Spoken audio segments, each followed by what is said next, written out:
ɓayri alqur'ana on ariɓe immorde ka Allah e hoore ko o gonginɗo tawrata on wona noon waylaɗo on ko aslijo on mo ɓe andi on alqur'ana on no gonginimo e bangeji buy no qirranimo ko o gonga ko ka Allah o iwi ko Allah woni ko tippinimo hino fotti kadi e makko e ñawoje jane ɗen fof usul dinon yamirgol julde e korka e zakka wotinɗina Allah e ɗedewe fof e ɗoftagol mawɓe muɗum moƴƴagol e miskinaɓen e alyatimaɓen e ɓiɗɗo laawol on seteɓen e hajju ɗi piji tawuji hara ko usulu din tawata diyanatji ɗin fof sama wiya on hino ardi e muɗum alqur'ana on hino gonginɗe defte attiɗe nde wondema ko Allah ɗeyori no gongini kadi ko woni e nder majje kon kañum kadi hino addi sifa ko ɗe addi kon serti tun ka none no gerdete julirte e ko jelu hoorete e ko jelu juulete e ko nantata e muɗum ko ɗum woni musaddiqun ko nde gonginde lima mahum konko wondi e maɓɓe konko ɓe jogii ɗum ko tawrata on ɓayri ɗum waɗi wa kanu tawi ɓe laatinoke kamɓe yahud min qablu ko atti ɗum ɗo waɗude ko atti alqur'ana ɗo sallllahu alayhi wa sallam nulede yastaftihuna ay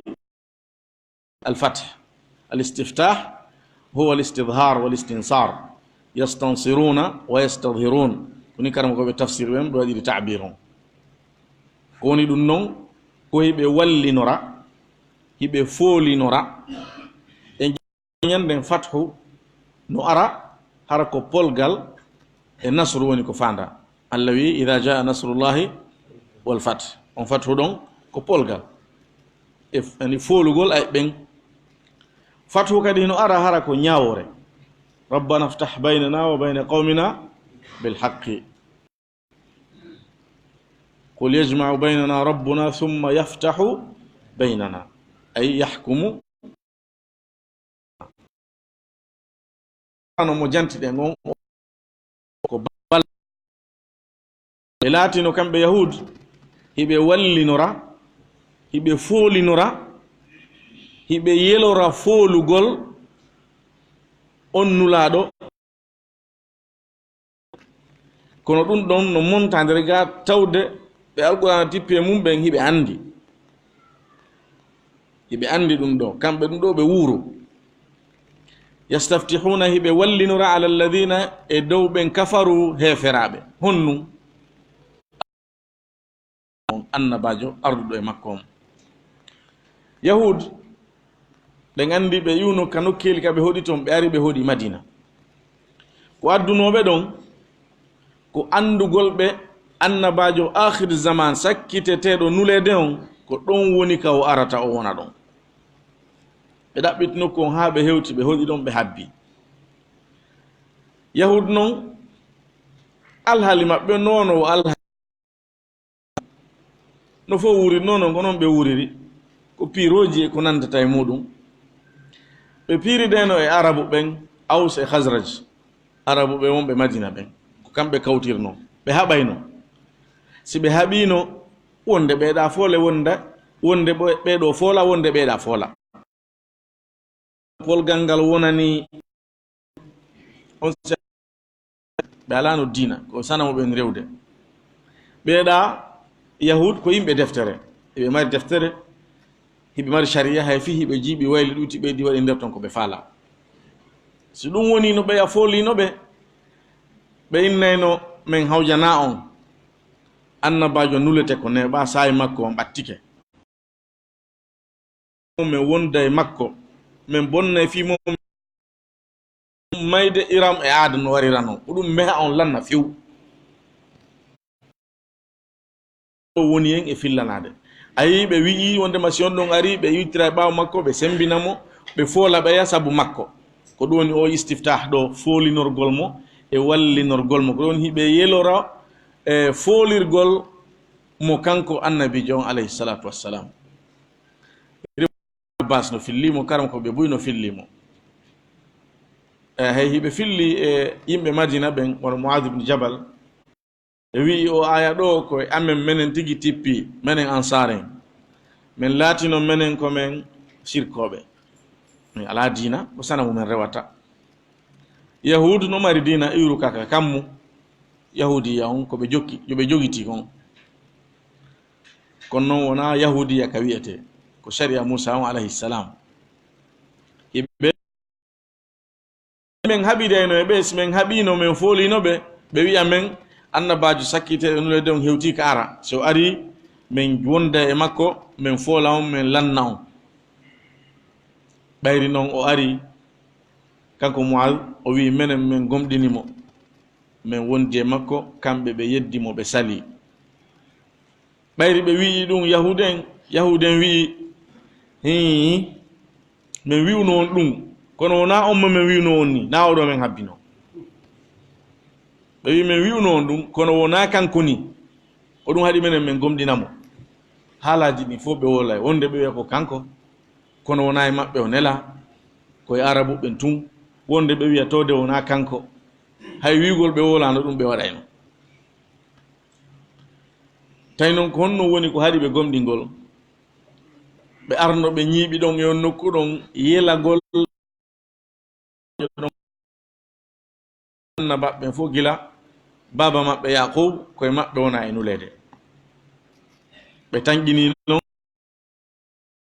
noon iwi e baba goto ɓe maɓɓe ɓen al arab abna'u Ismail e Ishaq ko ɓe baba goto kamɓe ɗiɗo ko ɓiɓɓe Ibrahim alayhi salam Ishaq noon kanko heeɓi Yaqub woni baba kanko woni baba banu Israil en ko kanko ɓe nodditirte kanko wiyete Israil en feƴƴino ɗum ka awwal ka hawtinoɗen ɗen ya bani Israil udkuru ni'mati allati an'amtu alaykum non ɓe haasimo ɓe sali ɓe ɗurni sali gomɗinde Allah wi falamma ja'ahum ɓayri ɓe andi konko ɓe andi no ka defte maɓɓe konko ɓe jangi ɗon ɓe andi ɓe faami konko jaali hakkunde maɓɓe kafaro bihi ɓe yeddi ɗum ɓe fenni few wi'ugo wona amen fenni Allah subhanahu wa ta'ala fa la'natullahi awa kuddi Allah ndi woni alal kafirina e dow hefera ɓen al-la'n huwa at-tardu wal ib'adu kuddi ko raɗagol huɗa ɗon pottinamo e yurmen nden Allah si o huɗi goɗɗo ma nura yi Allah huɗi kaari ko ɗum woni Allah yaltini on ɗon e yurmede makko nden si woni noon neɗɗo o ñeñini ha o yalti nder ton nokku ka o yaha wala he nokku ka o yaha Allah aybini ɓe noon o yakki ɓe neɗɗo tawnoɗo no yima fi hunde no wolande si nden ari ko menen jokkatande ko menen waɗata ko menen nden hunde ara tun o yiltito wasi wona kanko nu ɗum ɗon ko jasere noon e jofoyagal a ewnino koye fuu wondema hunde kaari no fokkiti argol ara tun kadi yiltitoɗa kadi artita e ko wolnoɗa kon wiya wona noon a woni e fennugol hoorema ko ɗum Allah yakki ɓe o aybini ɓe o wi bi'sa mashtaraw bihi anfusahum bi'sa ma boni nden hunde ma on ɗo ɓurɓe ɗudde ɓen no wimo ko mawsula bi mana alladi ay bi'sa hada shay boni nden hunde ishtaraw bihi nde ɓe sottiri nde ɓe wattitiri nde ɓe suɓani ñanden en jantike ɗo wiɗen ishtara kañum e shara noon ko gollitirte ko bi mana ibtaa non gollitirte bi mana baa ay a'ta wa taraka taban ko muqabil shay kon ɗon woni ko ɓurɗude kon e konngudi karam koɓɓen woɓɓe noon no wi'i wonde mammo be e majjihi no gollitire e piji ɗin ɗiɗi noon ɗa wi'a sharaytu hara ko mi soodi ɗa wi'a kadi sharaytu hara ko mi sharaytu hara ko mi soodi ɓe wiya ishtaraytu hara ko mi yeeyi ɓe wi konngol be e kanji ɗiɗi no gollitire e muraɗin ɗiɗi noon karam koɓe noon kadi annduɓe ɗengal arabu ngal ɓay wona hay hannde ɓe ɗo nde wolde fimum no jeeya e maɓɓe ibnu atiya rahimahullah min ulama el andalus allah wi ɗo bisama boni nden hunde ishtaraw nde ɓe sottiri de ɓe wattitiri anfusahum wonkiji maɓɓe ɗin ɓeɗo allah addaniɓe islam noddiɓe ɓe gomɗin andinino ɓe fiyo islam taw ko atti déjà ko ɓe préparaɓe wonkiji maɓɓe ɗin ko no eɓɓinani ɗum no andi fi mum no ardana ko juhiɓe ko ɗum ɗo yo han no sattan no jokkugol siwonayno ko arabu ɓen tawno ɓen kañum ala no dina yuka deftere taw sallam wono allah wiiri noon alladina ataynahum lkitaba yarifunahu kama yarifuna abna'ahum o wi hiɓɓe wono ɓe andiri noon ɓiɓɓe maɓɓe ɓen andi gandal ko ha ɗon aɗa andi goɗɗo andiɗa noon ɓiɗɗo ma on neɗɗo sifitorɗo noon ha nano ronkude iwtirde ɓawo nulaɗo sallallah alih w sallam joni noon hiɓe andi kadi si ɓe iwtiri ɓawo nulaɗo ko moƴƴere ɓe mari yurmede ka aduna ɗo e teddu ka kon watti noon ka dangal natogol aljanna dande lette yiite nge kono kamɓe ɓe accitiri ɗum fof ɓe sumani wonkiji maɓɓe ɗin yeddugol ko ɗon ɓe wattitirani wonkiji maɓɓe ɗin konko ɓe jonna nden hunde ɗon yeddugol salo hucca joddi maɓɓe ndi wonta honnu jasere kaduna ɗo e hoynede e jerriɓorede e piji sattuɗi sattendeji ñande dargal hara werde maɓɓe nden koka jahannam nden hunde ɗon allah wi nden ɗon nde woni hunde bonde ɓa moƴƴere ala nder ton ko goɗɗo yeeli yo heɓu ala e nden hunde nde ɓe suɓi ɗon allah wi boni nden hunde nde ɓe sottiri wonkiji maɓɓe ɗin ɓe wattitiraniɗi an yakfuru nde tawata koyeɓe yeddu kon ɗoni hunde nden an yakfuru nde tawata koyeɓe yeddu bima anzala llahu konko allah tippini ɗum ko alqur'ana on bal ɗawti hay ɗon tawrata on taho sabu yeddugol ɓe alqur'ana ko yeddugol tawra sabu tawra on no wiɓe ɓe gomɗin alqur'ana si o ari yeddugol alqur'an ko yeddugol injil yeddugol tawra ko yeddugol injil yedda alqur'an yeddugol injil ko yeddugol alqur'an wono noon kadi mo yeddi qur'an o hare o yeddi injil o yeddi tawra sabu alqur'an no wiɗen ko ɗe gonga ko iwrude ka allah allah wi an yakfuru bima anzala llahu nde ɓe yeddata konko allah tippini bagyan eyin ɗo noon jasere nden ka woni ɗon neɗɗo no yeddira hunde fi o anda o gerde ha fi no andira kono ɓeɗo ko anduɓe humpiti ƴelliti yurniti andi alhaali on ha o laaɓi pos kono ɓe waɗi tum bewre ƴaggere e mawnintinare mancha mum on fof ko hasad on tawde wona e maɓɓe kamɓe yahud kamɓe banu israil o yalti koye arabu ɓe woni ko yalti bagyan bewre an yunazzila llahu fi allah tippini woɓɓe jangi ɗo an yunzila llahu no jeeya maɓɓe ibnu kathir e abou amre ibnu kathir e abou amre mana on ko goto an yunazzila llahu fi allah tippini min fadlihi immorde e ɓural makko ngal ɗum ko sharia e alquran ala man yasha hoore on mo o yiɗimo o suɓi min ibadihi e jiyaɓe makko ɓen ko ɗum ɗo ɓe hino waɗi hoore mum wasi ko kamɓe fitanta allah ko allah waɗata ko kamɓe wiyata allah ko ɗum ɗo waɗata allah waɗa ɗum hiɓe waɗi hoore maɓɓe ko kamɓe woni allah kamɓe fewjanta allah ko allah woni ɓe ko allah woni fewjanteɗon subhanallah taala allahu an dhalika uluwan kabira allah waɗe ko faalayo yahude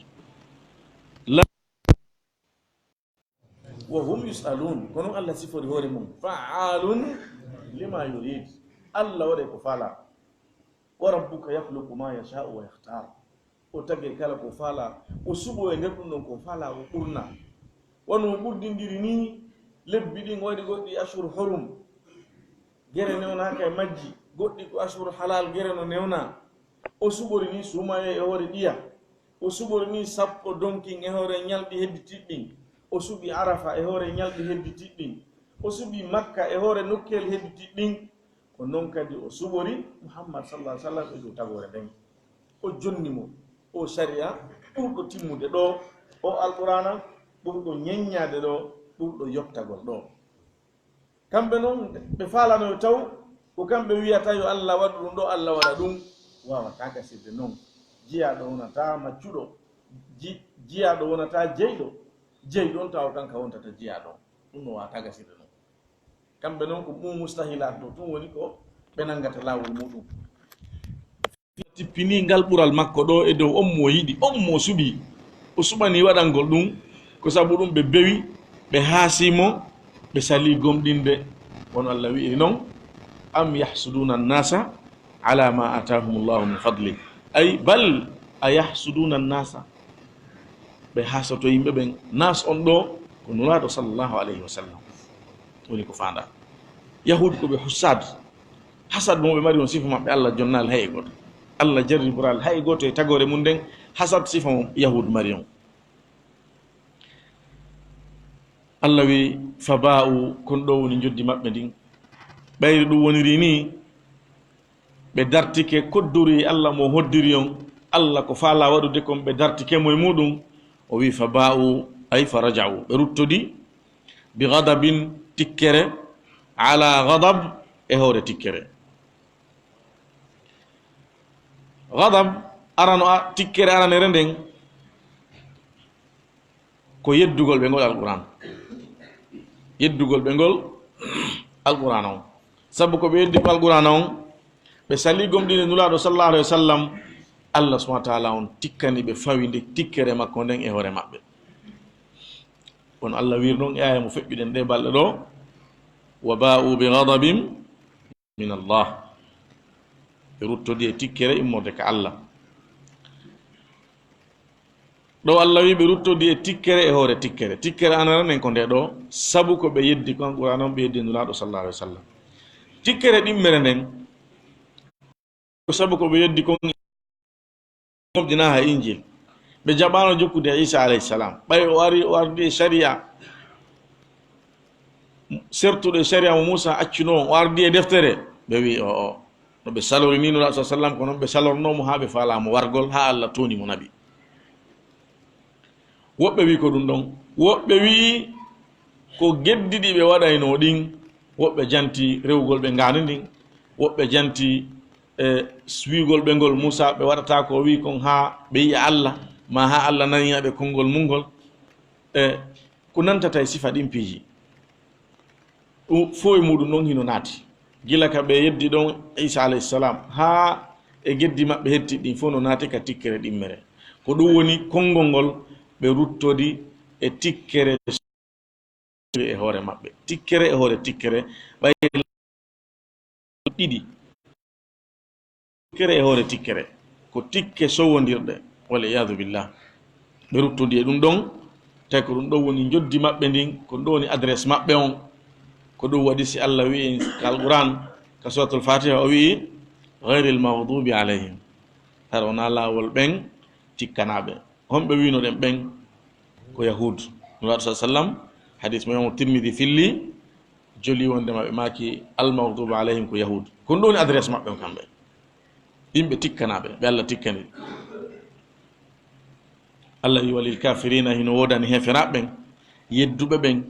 darti allah darti annabaɓe makko ɓen sali gomɗinde ɓen hino wodani ɓe adabun lette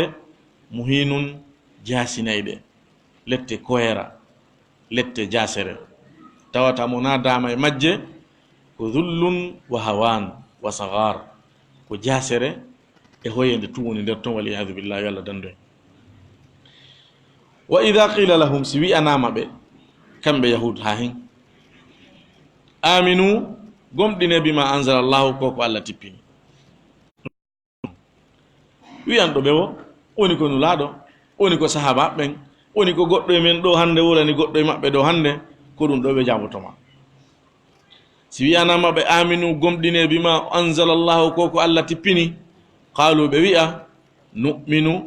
komin gomɗinta bima unzila alayna ko konko tippina e amin pet min yawta ɗum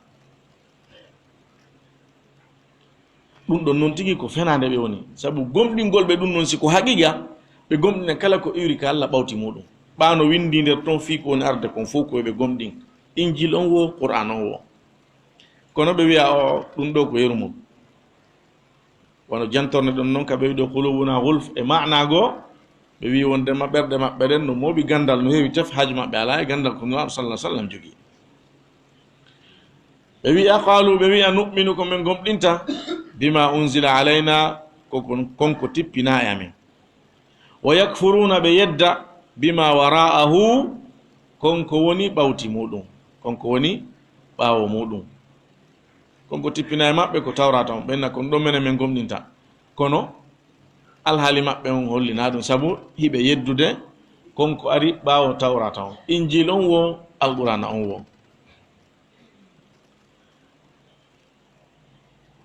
wa huwa alhaqu tawi noon ko ɗum woni goonga kan musaddiqan goongin ɗum kadi lima ma'ahum konko wondi e maɓɓe tawi noon o alqur'ana mo ɓe wiɗo ɓe gomɗinta ko kanko woni goonga kan tigi tigi ko ɓe hani kon jokkude e hoore ɗum kadi ko goongin ɗum nden hunde nde ɓe jogi tawrata on wano jantorɗen noon ka aya ara qul wiɓuɓe ya muhammad falima taqtuluna ko fihon ɗum waranayno ɗon anbiya allahi annabaɓe allah ɓen min qablu ko atti in kuntum si tawi on laatike mu'minina kon gomɗinɓe joni tawrata on no haɗi ɓe ɓe wartidir en jangi ahadi ndi ɓe ahodano ndin no haɗi ɓe wargol annabaɓe no wiyamiri ɓe koye ɓe jokkuɓe ɓe ɗoftoɓe ɓe netanoɓe ɓe nananaɓe ɓe jaɓana ɓe kamɓe noon ɓe sifitori axe ɗiɗo kala ko wiya koye rawnu ɓe ɓawlina gomɗine ɓe yedda o tawon waru ɓe wara ɗofte ɓe salo ɓe sifori ni allah wi falima taktuluna dare o wiyali falima qataltum fiyon no waran ɗon ɓe waɗunoɓe golle ɗo ɓamɓe ɓe feƴƴino fendo ko alqur'an ɗo tippoto kono allah addiri kalima on ala sigati l mudari ma annahu li amrin qad mada wantaha lidalalati ala annahu kana amran mustamirran fihim ko mbodi maɓɓe nun ko aada maɓɓe nun ko jikku maɓɓe ko hunde nde ɓe wowtuno ɓe wawi ko ɗum wiya waɗanayno ɗon wiyali waɗuno ɗon siko nde wotere ɓe wanno wiyeteno falima qataltum anbiya allah kono ɓe wariri jamaji annabaɓe allah ɓen woni jikku maɓɓe fiyon nu waɗanayno ɗon ɗum aya yande mo janguɗen on fa fariqan kadabtum wa fariqan taqtulun ka takdib ɗon arda ala sigatil madi kono warugol ngol ha hen hiɓe jokki wano jantorno ɗen noon ko noon kadi aya on kama ida ardi fariqan kadabu wa fariqan yaqtulun allah wiɓe ɗo ko fiyon num waranayno ɗon fiyon num ɗum wonanno jikku muɗon awa waranayno ɗon annabaɓe allah ɓen si tawi on laatike ko goonga ko wiɗon ko wondema kon gomɗinɓe ɗum ɗo ko hollugo wondema koɓe heferaɓe wonaɓe gomɗinɓe wala qad ja'akum gomɗi ari on Musa bil bayyinati o addani on ɓanganduyeji ɗin dalilji feeñuɗi ɓanguɗi laaɓuɗi wondema o ko annabajo ni wondema ko addi ɗo ko nulal ni ko sharia ni wondema ɗum ka Allah iwri o addani ɓe dalilji holluɗi wondema Allah hino wooda Allah himo gayna himo andi himo ƴelliti ɓe waɗayno piiji Allah wolana Musa alayhi salam Allah jarribori ɓe piiji timmuɗi ko hollata wondema ɗum ɗo ko gonga ni koko hana jokkede Allah yi walaqad atayna Musa 9 ayatin fas'al bani Israil hiɓe andi o yi landoɓe mo janti yoga e majji e cortewol be seeɗa ka be seeɗa o ayat ɗo o bayinat ɗo no jeeya e muɗum hala ko yiɗi Allah halkirnoɓe tenɗiɗi o wurtuno e maɓɓe ƴiƴan ko wurtuno e maɓɓe e totiji ko wurtuno e maɓɓe e kanuji ko wurtuno e maɓɓe on Allah wi noon fa arsalna alayhim tufana wal jarada wal qummala wad dafadi'a wad dam ayatin mufassalatin honno woni jikku maɓɓe mbawa mum fastakbaru ɓe mawnintini ndare Allah subhanahu wa ta'ala o jantike ɗo Musa alayhi salam e hoore hiɓe andi mo hiɓe andi ko si o wiyama nulaɗo maɓɓe ari hiɓe no anda ko kanko ɗum ɗo ko mawningol bone mo ɓe waɗi o Musa alayhi salam wona o annabajo toso ko mo fi mo fandi annabajo mo fi mo fandi ala kono Allah no ɓurdindini Allah mo ɓurdindini undur kayfa faddalna ba'dahum ala ba'd mo janti ɗum o wi ka baqara ɗo tigi tilka rusulu faddalna ba'dahum ala ba'd koni Allah o ɓurnay woɓɓe hoore woɓɓe Musa alayhi salam noon no jeeya e ɓen ɓurnaɓe sabu himo jeeya e wiyete ɓen ulul azmi min ar-rusul ɓen ɓe nulaɗo wi'a yo muñño muñal muɗum Allah noon jantimo ɗo ka uslub arabe si hunde andande fi mum no wolede nde feññintake ko damir nde waɗete kañum kanko wiyatake kaarijo fi hon num tawde no anda kono si woni toɗɗama al idhar fi mawdi al idmar ɗum no mari agrad no mari fandundeji ɗo ko hollugol jurmu bakkatu maɗon ɓe faggiti on oɗo e mawnude mum Musa alayhi salam on men nulimo e moɗon min nulirimo e ayeje feeñude laaɓude tawata goɗɗo wawata yo wawata ɗum jilɓande ngal ndun sawru makko ndo tappirno ndiyan ɗan maayo ngon seeki sengo be wawiwa fello mawgo laawol ngol nder ton yoori keng tariq an yabasan Allah no sifori ngol noon ka alquran ndun sawru ndo tappirno hayre nden canɗi 12 yalte e mayre ɗum ɗon siko wigol ko a gorko komin gorko a kamɓe kadi ɓe wannani ɗum hoore maɓɓe kono kamɓe ne ɓe hewtuno ga sarandiyankono no ɓe wino inna la mudrakun qala ashabu Musa inna la mudrakun hay tama wonde Allah danda ɓe tawi hay ɗum lanni awa ɗo on en hen dama ɗin piiji noon ɗi Musa alayhi salam addani ɓe ɗin no timmi ko neɗɗo gomɗinira tawa o natta e sikkitare no timmi ko neɗɗo netora yankirano Allah subhanahu wa ta'ala ɗofto on annabajo ɗon ƴuttira ɓawo makko kono kon wonno ko ɓe yoɓitiri ɗum Allah wi summa refti ittakhadtum jogiti ɗon al-ijla ngari ndin jogiti ɗon ndi honnu reweteɗo on kalima ɗon kadi addaka ga kafi ngardi wola ton fof addaka ilahan aw ma'budan kono no anda ko ɗum summa refti ittakhadtum sa fala wiya tun rewu ɗon al-ijla ngari ndin ayen selli ma wiya jogiti ɗon al-ijla ngari ndin reweteɗo non kadi no selli min ba'dihi ɓawo makko o ɓawo makko ɗo taban wona ɓawo Musa feƴƴude ko ɓawo o accude ɓe o yaha ka ahdi makko kanko e Allah subhanahu wa ta'ala ka fello ka tour fi yewtidugol Allah subhanahu wa ta'ala ɓayri o yahi o acciɓe ɓe non qissa on e ayaje meɗen feƴƴude ɗen Allah wi thumma ittakhadtum al-ijla min ba'di ɓawo makko wa antum tayno onon zalimuna ko on toñuɓe shirk billah ko hunde mawde jeyaɓe Allah ko hunde hulɓininde ko tooñe noon ko ɗum si Luqman o wi'i ka waajiɗo ɓiɗɗo makko on ya bunayya la tushrik billah inna shirka la dhulmun adhim shirk ko tooñe mawɗe Allah wi'i alladhina amanu wa lam yalbisu imanahum bi dhulmin ulaika lahumul amnu wa muhtadun on dhulm ɗon o jilɓanno sahaba ɓen ɗe tooñe ɗon Allah wi ɓen gomɗinɓe ɓe jillali gomɗal maɓɓe ngal tooñe ha yahunde ko kamɓe mari ko wiyete kon kisal e ɓuttu kamɓe on fewɓe ɓe sahaba ɓe maafi ko humbo on tooñata hoore mum ɗum ɓe faljeyi ɓe tawi kisannulaɗo laɗo maki wona konko famuɗon ɗon on nanali ka jiyaɗe Allah on wi inna shirka la dhulmun adhim wondema shirque on ko tooñe mawɗo ko shirque on woni ko fanda ɗon ndaare ɗo ko Allah yiɓe ɗo kadi wa antum tayno on zalimuna on tooñi on woni tooñuɓe ndaare ayaji ɓurani ɗen ko gongineɗe yoga majje yoga ɗe firtidira e hakkude majje ko ɗum so cheikhul islam bin Taymiyya rahimahullah o wi si a landama ko honngol woni laawol ɓurgol moƴƴude firgol alqur'ana on o wi ko ferirgol mo kanko tigi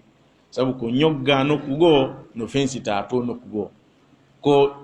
ko muma nokku goo e muɗum no e feññina nokku goo to Allah wi wa id akhadna anditende men ƴettuno mithaqakum ahdi moɗon ndin ahdi ndi ɗon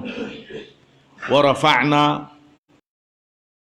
akum sengo do modon at-tura fellongon o hikaya do kadi en feƴƴimo en jantinoke mo aya feƴƴu ɗon min toni fello ngon min wi on khudu min wi on gon fa qulna lakum ɗum ɗon jantaka ga kono ko shay'un ma'ruf khudu nange ƴette jogite ma ataynakum ko min jonni on ɗum ko tawrata on e sharia makko on allah wi ɓe joge ɗum bi quwwatin jogoron doole jogoron tinnare jogoron wakkilare bi jiddin wa nashatin wa azmin wa hazm wasma'u nanon nde nanande ɗo non wona nanugol tun ka noppi ɗo ko ɗofto ɗon nanon jaɓon ko ɗum sa wi wasma'u ɗofto ɗon haya no selli qalu ɓe wi'i sami'na men nani wa asayna men lundike men yeddi yahud ko ni sifori karam ko ɓe gono wi'i ko lisanul maqal ɓe wolirno ɗum ɗo ɗengal maɓɓe ngal ɓe wi'i men nani kono men sali wono ɓe wurtirno noon konngol ngol ɓe yamiranongol wa qulu hitta ɓe wi'i habbatun fi sha'ra woɓɓe wi'i ɗo kadi ko ɗengal ngal wonno ko ɓe woliri woɓɓe wi'i ko lisanul hal alhaali maɓɓe on woni ko woli ɗum sa wi goɗɗo waɗu hunde o salike nde waɗude haray no sella ka wi'a ɓay tum mi wi'ima ya waɗu hunde kaare a wiilan a waɗata haray no selli ɗum wiyete lisanul hal ɗengal alhaali on alhaali makko on ko ɗum holli kuuɗe makko ɗen woɓɓe wi ko wonone ɗa ɓe woliri woɓɓe wi ko wonone ɗa ayyan kan woni ɓe wolino ɗengal ngal si ɓe waɗi woni ɓe ƴettu daɓɓal ngal ɓe waɗi hay ɓe wolali ɓe préveni fo muɗum résultat on ko goto ko wondema ɓe salino ko ɓe wiya kon ɓe waylitiri ɗum axe nden hunde nde ɓe yamira allah yoɓiri ɓe honnu allah wi wa ushribu ɓe yarna fi qulubihim ka ɓerɗe maɓɓe al ijla ngaari ndin yarnede ɓe ndin ngaari konnguɗi ɗi no ari ɗon woɓɓe wi ko misal woni ko fanda allah ɓay ɓe salike mo jaɓude ko yamirike e yeddugol maɓɓe ngol allah kañum kadi waɗi e ɓerɗe maɓɓe ɗen yiɗugol ngaari ndin jokka rewgol ndin yeloyo taw ha joni Musa alayhi salam o bonnuno fimere o muncuno ndi o ruyini ndi o sunni o naɓi kan ndiyan o sakiti lanuharriqannahu thumma lanasrifannahu fil yammi nasfa on aya on ardi noon ka sura taha kono e hoore ɗum ɓe heddi hiɓe yiɗidi ɗon hiɓe yelinoyo tawndi ɓe heddi hindi heddi ɓe rewandi ɗum ɗon yahi acciɓe kono ha joni ɓe ronditade bakkato muɗum sabu koɓe sali ko yamirore allah nden allah lettiri ɓe ɗum ɗon fiyoɓe ɓeydu moɓugol bakkatu tawata hara lette ɗen ɓurtay tiiɗugol e hoore maɓɓe ñandetangal woɓɓe wi wa ushribu fi qulubihim al ijl wona misal ko haqiqa tigi ɓayri Musa alayhi salam saaki ndondi ko sunnuno kon ngaari ndin ka ndiyan ɓe arno ɓe yari ndiyan ɗan ɓayri ɓe yari ɗan tawno ɓen hino e maɓɓe fof yiɗigol ngaari ndin allah subahana wa taala on wojjinno ɓe gecce ɗen e wojjande kanŋe ani ngaari nin ko kanŋe moƴƴinira noon woɓɓe wi yeeso ngon woɓɓe wi leeɓi ɗin fof muɗum doga ka yeeso woɓɓe wi ko ni woni wa ushribu fi qulubihim al ijl ko ɗum ɗo woni ko ɗum firi kono alqur'an on ko e ɗengal arabu tippi si woni mana konngol ari tawi mana hingol mari mana e ɗengal ko arabu andi kon ko ɗum ɗon ƴettete ha mana mo wona on ɗon jola e nulaɗo sallallahu alayhi wa sallam jon noon on riwaya ɗon ko riwaya israiliya allahu alam bi sihhatiha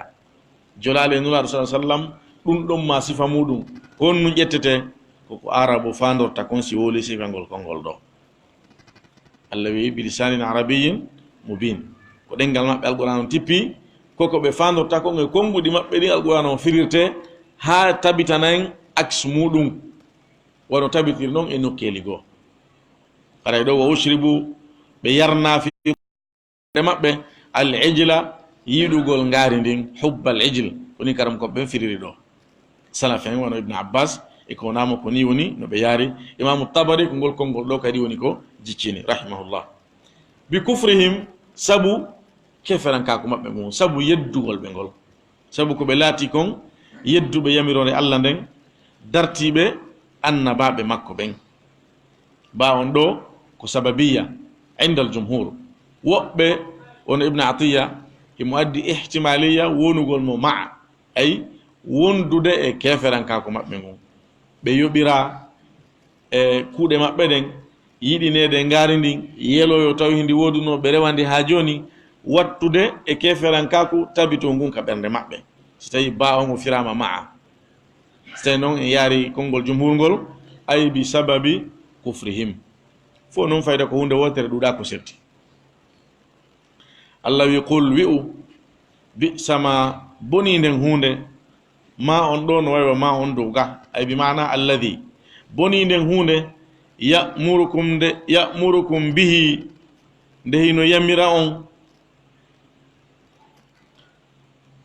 imanukum gomɗinal moɗon ngal boni nde hunde nde gomɗinal moɗon ngal woni on e yamirde ɓay ɓe wi ko ɓe gomɗinɓe ɓe wi doga ko tippina maɓɓe kon ɓe gomɗinta ɗum ɗon hiɓe jogiti Allah wi angal gomɗinal mon ɗon si tawi hewre ko gomɗin ɗon kon on laatike on waray annabaɓe Allah ɓen on yeddayi ko Allah yamiri kon ɗoftagol ala nani jaɓi ala ko nani sali woni toon tawi kon ɗo wonon gomɗinal moɗon ngal woni on e tindinde haray nden hunde nde ngal gomɗinal ɗon tindinni on woni hunde bonde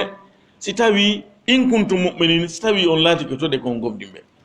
ɗum ko riwugol gomɗinal ngal e maɓɓe ni riwugol gomɗinal ngal e maɓɓe kono yara e maɓɓe anno ala tariqal jadal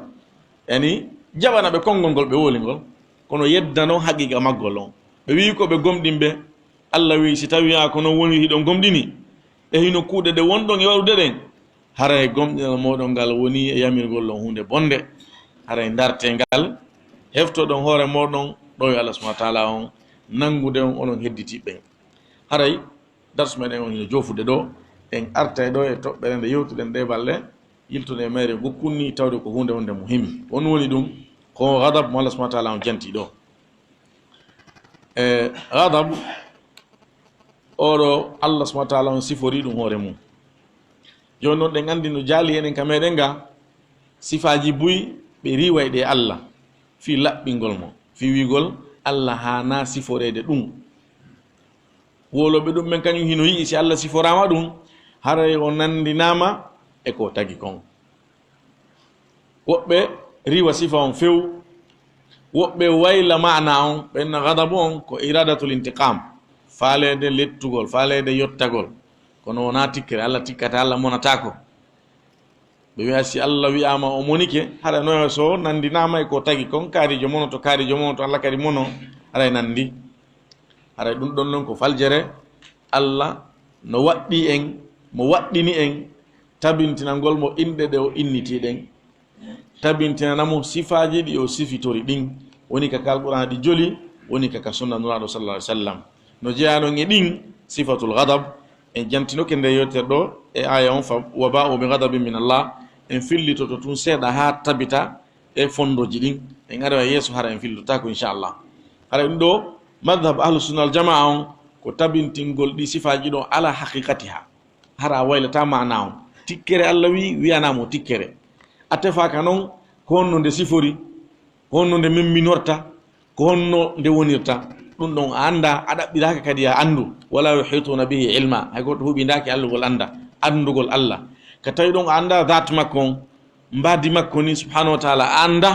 onon woniri kadi a wawata andude sifaji makko ɗin haqiqatan koye a ƴettu konngol ngol no wolir noon siforamo ngol noon hara a nandinali a riwali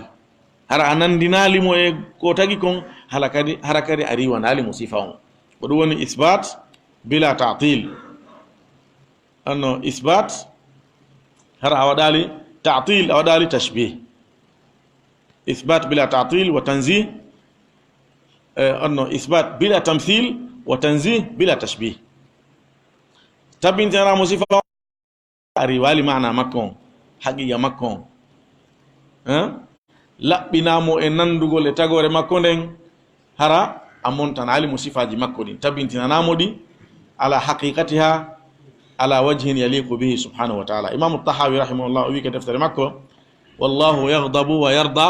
la ka gayrihi min alwara o wi Allah seytinayi o weltoto wona non no ko wonamo e tagore men seytindirta non weltora non no joli ayaje ɓuy ka qur'an ka Allah tabinɗani hoore mum tikkere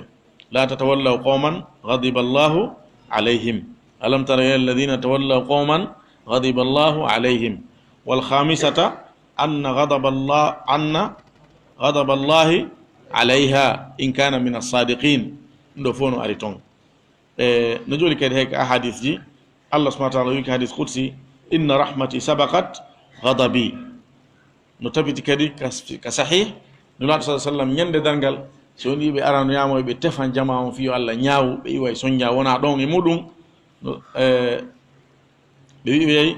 annaba ɓe yahete ɓen e muɗum afan ɓe wi'ey inna rabbi ghadiba al yawma ghadaban lam yaghdab mithlahu min qabl